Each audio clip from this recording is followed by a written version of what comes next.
il semblerait que le citoyen américain dont je vous parlais, donc qui vit à Washington, qui apparemment a grandi à Washington, a été libéré par la police. Donc il a à nouveau posté sur l'application que j'utilise.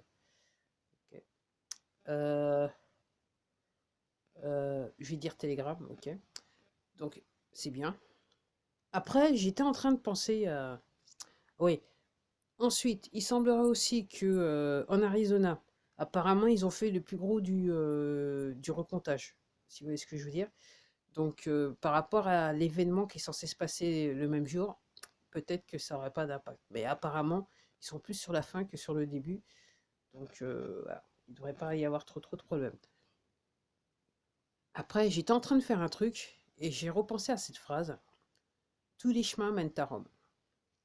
Alors, depuis quelques semaines, j'entends des gens qui disent que normalement, en mai, euh, on va nous dire des choses à propos du Vatican. Ok.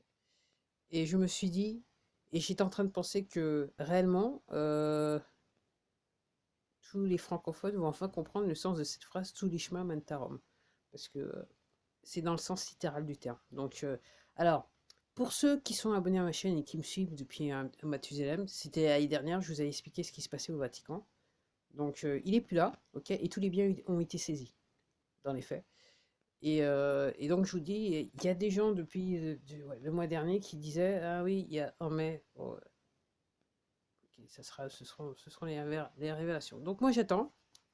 Je suis un petit peu comme le disciple, l'apôtre, hein, tant que j'ai pas vu, j'ai pas cru, mais bon, entre guillemets, comme je vous dis, pour nous, en France, enfin, pour nous, pas en France, pour nous, les francophones, cette phrase, tous les chemins mènent à Rome, aura enfin un sens. Enfin un sens. Et pas, et c'est clairement pas un sens divin, allez, on va dire ça comme ça.